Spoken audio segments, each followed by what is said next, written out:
व्यक्ति है जिसको शराब पीने की लत है 40 साल से। वो कलीसिया गया और पास्टर कह रहा है शराबी शराब मत पी। वो कहेगा 40 साल से मेरी बीवी भी यही बोल रही है। अगर ये बोल के कि शराब मत पी, शराब छूट जाती तो आज कोई शराबी शराब नहीं पीता। मगर अगर उस शराबी को बोला जाए शराबी परमेश्वर तुझसे प्रेम करता है और उसने अपने इकलौते पुत्र को तेरे लिए भेजा, अगर तू उस पर विश्वास करेगा तो वो तुझे पूरी रीति से छुटकारा देगा।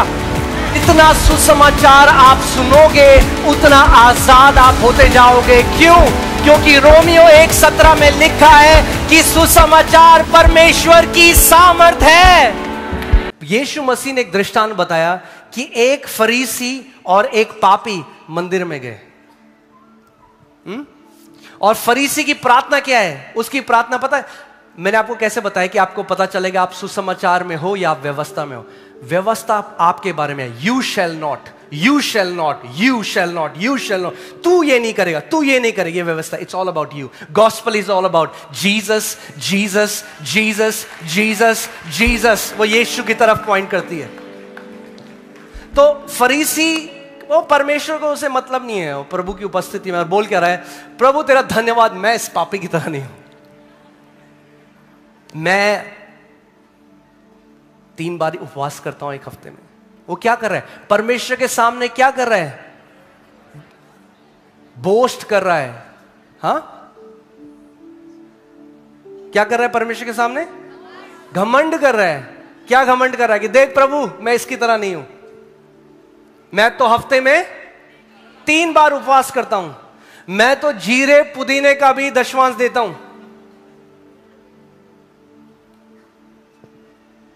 और ये जो पापी व्यक्ति है कह रहा है प्रभु मैं इस लायक भी नहीं कि मैं स्वर्ग की तरफ देख सकूं। और यीशु ने कहा इसका मतलब ये नहीं कि हम झूठी नम्रता में आ जाओ और फिर बोले प्रभु मैं नाली का कीड़ा हूं, मैं मिट्टी हूं। वो नहीं बता रहा प्रभु वहां पे। मगर प्रभु कह रहा है वो अपनी उसमें नहीं खड़ा था। उसने कहा प्रभु मैं पापी हूं, मैं तो खड़ा भी नहीं हो सकता इस जगह में। और ये व्यक्ति सोच रहा है ये डिजर्व करता है खड़ा होना है। अरे मैं तो खड़ा हो सकता हूं, मैं हफ्ते में 3 बार उपवास रखता हूं। यीशु ने कहा उसकी प्रार्थना परमेश्वर ने ठुकरा दी। घमंडी की प्रार्थना परमेश्वर ठुकरा देता है। जो अपने कर्मों पे खड़ा होकर परमेश्वर के सामने आता है, परमेश्वर कहता है व्यवस्था से कोई भी धर्मी नहीं हो सकता मेरी नजर में। मगर अगर आपने अब सुसमाचार जान लिया और आप हियाव से जा सकते हो और आप कह सकते हो पिता मेरे यीशु के बलिदान ने मुझे तेरे सामने हियाव से खड़े होने का लियाकत दे दी है। अब आपकी बोल्डनेस किस पे है? आपका हियाव किस पे है? उस पे नहीं जो आपने किया, उस पे जो यीशु ने आपके लिए किया।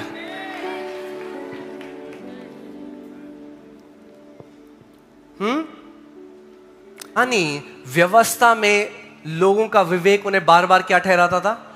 पापी। यानी अगर आप मसीह में हो, 10 साल हो गए, 20 साल हो गए और आपका विवेक आपको बार बार पापी ठहराता है, यह प्रगटीकरण है कि आज भी आप किसके अधीन हो? व्यवस्था के अधीन हो। मैं नहीं कह रहा, बाइबल कह रही। यानी आज भी आप पुराने नियम में जी रहे हो।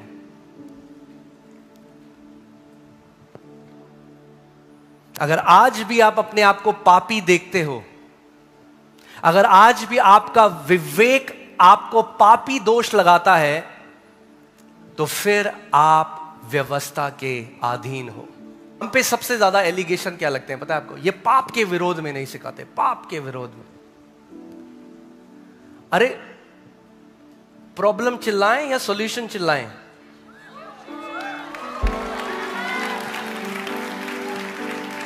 हाँ, प्रॉब्लम बोल बोल के प्रॉब्लम चली जाएगी।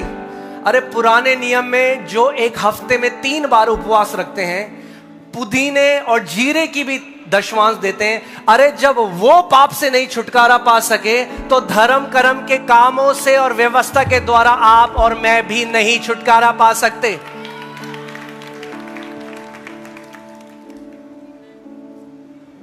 ध्यान से मेरी एक बात सुनो।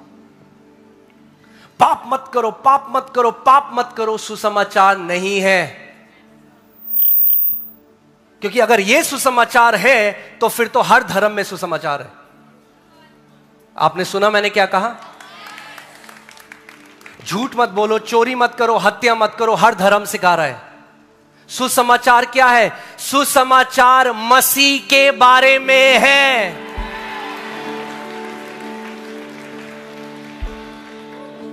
हालेलुया।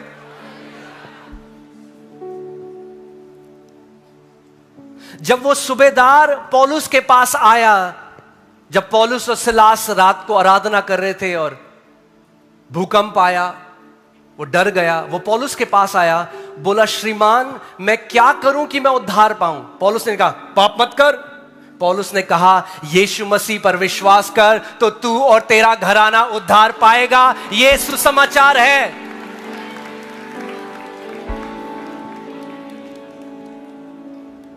क्या हम ये सिखा रहे हैं यहां से पाप करो? अरे नहीं भाई, बोलो पाप करो या पाप ना करो, वो तब भी पाप करेंगे। इसीलिए सफेद कपड़े पहन के भी लोग कमरे में जाके पाप करते हैं।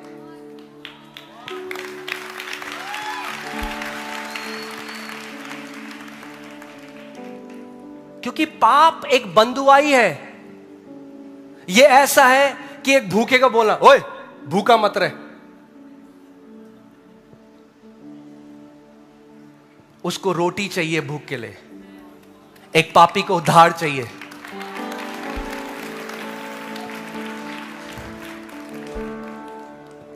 क्योंकि हमने सुसमाचार को नहीं समझा, इसीलिए आज भी कितने सारे मसीह हैं, उनका विवेक उन पे लगातार दोष लगाता है। क्यों? क्योंकि वो आज भी व्यवस्था के अधीन है। और क्योंकि व्यवस्था के अधीन है, इसीलिए हियाव से अनुग्रह के सिंहासन के पास नहीं जा सकते। हम सब ने वो कहानी पढ़ी है कि इजरायली जो लोग थे 40 साल वो मरुस्थल में, विल्डरनेस में घूमते रहे और फिर वो वाचा के देश में प्रवेश ना करने पाए। और हम कहते हैं कि आप बेवकूफ थे इजरायली।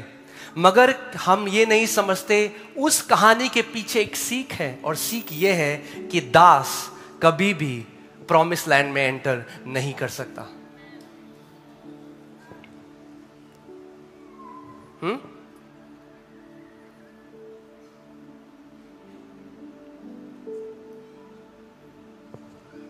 आप जानते हैं पौलुस का क्यों विरोध कर रहे थे यहूदी? क्यों पत्थर उठा लेते थे? क्योंकि वो सुसमाचार बता रहा था। और धर्म की आत्मा नफरत करती है सुसमाचार से।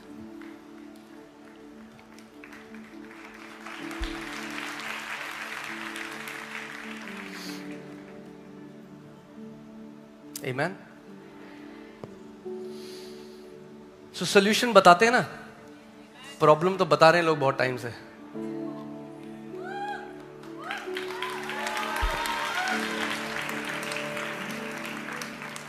अब एक व्यक्ति है जिसको शराब पीने की लत है 40 साल से। वो कलीसिया गया और पास्टर कह रहा है शराबी शराब मत पी।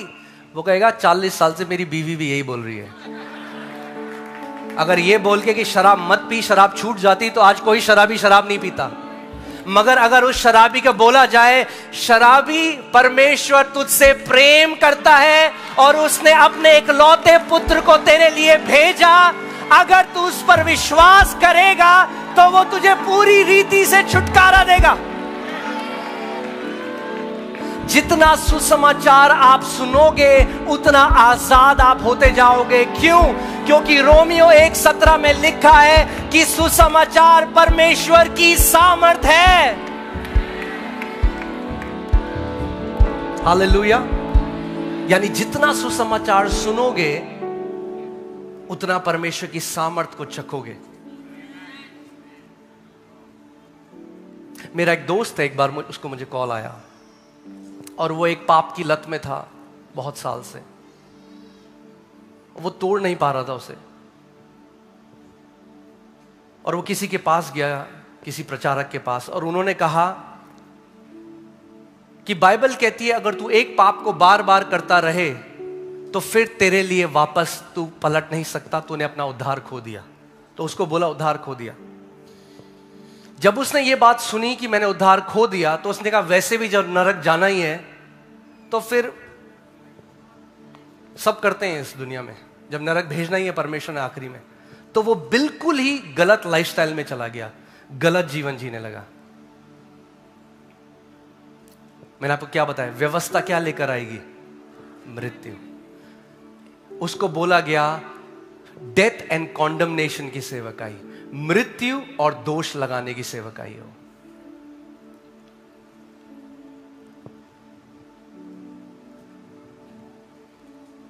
अगर आप एक ऐसे पुलपिट के अधीन हो जहां पे आपको दोष लगाया जाता है, तो वो पुलपिट सिनाई पर्वत पे है। मगर अगर आप ऐसे पुलपिट से सुनते हो जहां मसीह को उठाया जाता है, तो वो सिय्योन पर्वत में लगा हुआ है।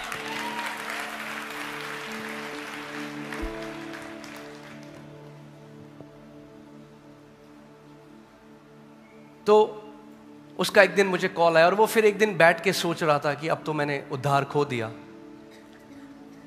क्योंकि इतने साल हो गए, 10-20 साल हो गए, मैं यही पाप बार बार करता हूँ, बार बार पश्चाताप करता हूँ, फिर वही पाप करता हूँ, फिर वही पश्चाताप करता हूँ, और अब तो मुझे एक परमेश्वर के जन ने भी बोल दिया कि मैंने उद्धार खो दिया है। तो एक दिन जब वो ऐसे बैठ के सोच रहा था, उसके मन में पवित्र आत्मा ने उससे बोला कि मुझे वो कॉल करे। तो उसने मुझे कॉल किया, और मुझे कॉल करके रोने लगा, और उसने कहा कि भाई मैंने अपना उद्धार खो दिया है। टॉफी है जो खो दिया है।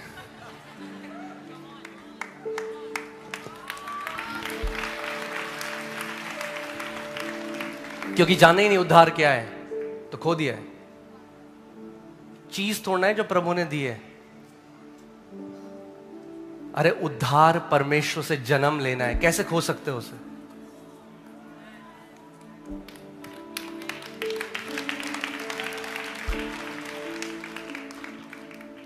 तो मैं उसे बार बार, अब मैं प्रचार में उसे, मैंने 1.5 घंटे 2 घंटे उससे बात करनी शुरू करी रोज। मगर उसे अब क्या दिखा रहा हूं? वो दिखा रहा हूं जो मसीह ने उसके लिए पहले से कर दिया। उसके लिए तो क्यों कर रहा है? वो नहीं करना चाहता। कोई भी ऐसा मसीह नहीं जो मसीह में है और पाप करने के बाद वो उसे अच्छा लगता है।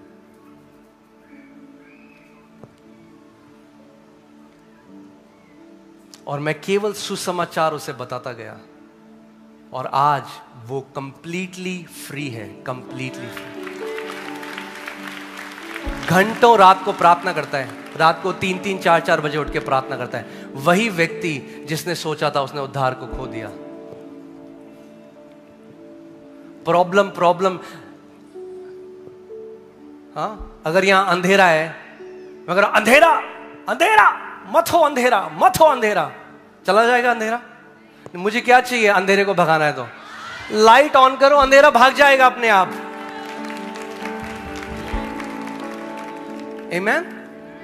मुझे लाइट की जरूरत है अगर अंधेरा को भगाना है, अंधेरे के ऊपर चिल्लाना नहीं है।